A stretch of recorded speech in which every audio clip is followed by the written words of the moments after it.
Bowler ಆಗಿ ಆಯ್ಕೆಯಾಗಿರುವ ಚೇತು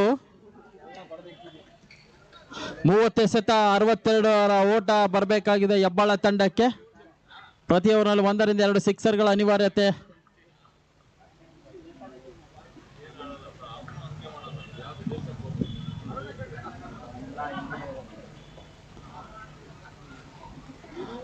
ಚೇತನ್ ಎಸೆದಂತ ಚೆಂಡು ಆರಂಭಿಕ ಮೊದಲನೇ ಎಸೆತದಲ್ಲಿ ಭರ್ಜರಿ ಬಿಗ್ ಸಿಕ್ಸರ್ ಬರ್ತಾ ಇದೆ ಹೆಬ್ಬಾಳ ತಂಡಕ್ಕೆ. ಉತ್ತಮವಾದಂತ ಹೊಡೆತ ವಂಶಿ ದಾಂಡು ಮುಖಾನವಾಗಿ ಸೀಮಾರೇಖೆ ಅಂಚಿನಲ್ಲಿ ಸಿಕ್ಸರ್.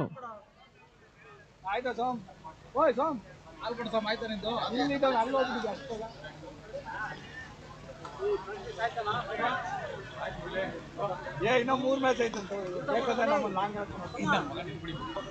ನಾನು ಹೇಳ್ದೆ ಫೋನ್ ಮಾಡ್ತೀನಿ. ಮತ್ತೊಮ್ಮೆ ಎಸೆಗಾರಿಕೆಯಲ್ಲಿ ಚೇತನ್ ತನ್ನ ಬೌಲಿಂಗ್ ನ ಲೆಕ್ಕಾಚಾರ ಕೂಡ ತಲೆ ಕೆಳಕಾಗ್ತಾ ಇದೆ.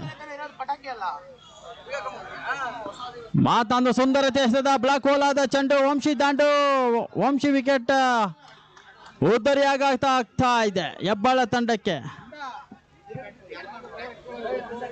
ವಂಶಿಯ ಜಾಗ ತುಂಬಲು ಮತ್ತರ್ವ ಆಟಗಾರ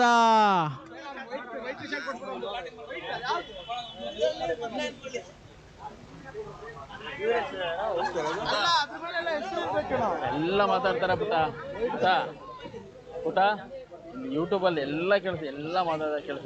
ಏನು ಅಸಹ್ಯ, ಏನು ಬೇಜಾರು ಅಲ್ಲ, ಏನು ಮಾಡೋಕ್ಕಾಗಲ್ಲ. ಸ್ವಲ್ಪ ಅವಾಯ್ಡ್ ಮಾಡಿದ್ರೆ ಒಳ್ಳೇದು. ಅಂಬಿ ಸ್ಕೋರ್ ಅವ್ರ ಹೆಸರೇನಾ? ಪವನ್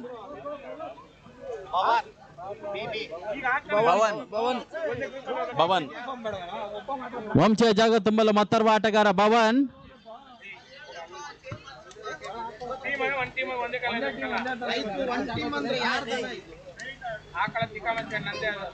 ಚೇತನ್ ಮತ್ತೊಮ್ಮೆ ಬ್ಲಾಕ್ ಹೋದ ಚೆಂಡು ಸಾಲು ಉದ್ದರಿಯಾಗತ್ತ ಹೆಬ್ಬಾಳ ತಂಡಕ್ಕೆ.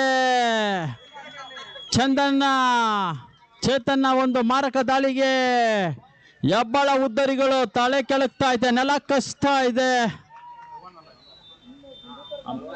ಭವನ್ ಔಟ್ ಆಗಿದ್ದು, ಅಂಬಿ ಹೋಗ್ತಾನೆ.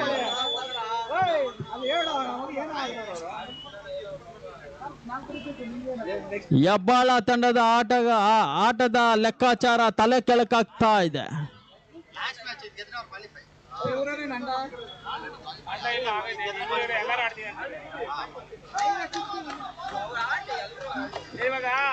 ಚೇತನ್ ಹ್ಯಾಟ್ರಿಕ್ ಸಾಧನೆಯಲ್ಲಿ ಮುಂದಾಗಿದ್ದಾನೆ. MLA ಕಪ್ನ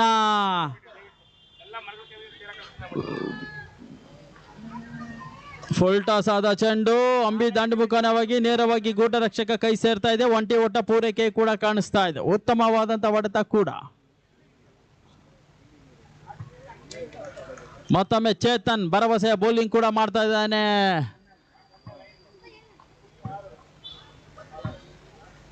ಭರ್ಜರಿ ಆದಂತ ಹೊಡೆತ, ಮತ್ತೊಂದು ಉದ್ದರಿ ಆಘಾತ. ಅರುಣ್ ಉದ್ದರಿ ಹೆಬ್ಬಾಳ ತಂಡಕ್ಕೆ.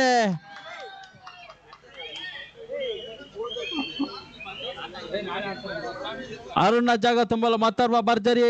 ಕಳೆದ ಒಂದು ಪಂದ್ಯದಲ್ಲಿ ಬೆಂಕಿಯ ಸಿಕ್ಸರ್ ಅನ್ನ ಬಾರಿಸಿದಂತ ಸತೀಶನ ಆಗಮನ ಆಗ್ತಾ ಇದೆ.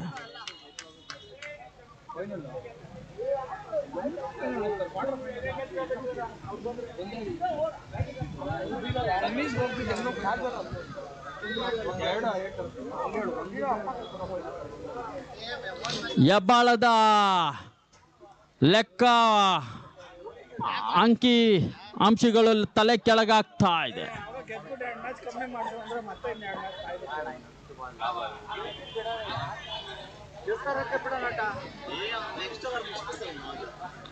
ಮತ್ತೊಮ್ಮೆ ಸತೀಶ, ಕಳೆದ ಪಂದ್ಯದ ರೂವಾರಿ ಸತೀಶ. ಚೇತನ್ ಬೆಂಕಿ ಎಸೆಗಾರ ಚೇತನ್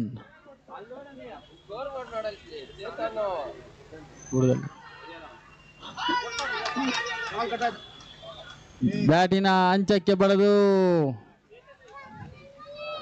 ನೇರವಾಗಿ ಕ್ಷೇತ್ರ ರಕ್ಷಣೆ ವಿಭಾಗದಲ್ಲಿ ಬಾಲ್ ಸರಿತಾ ಇದೆ.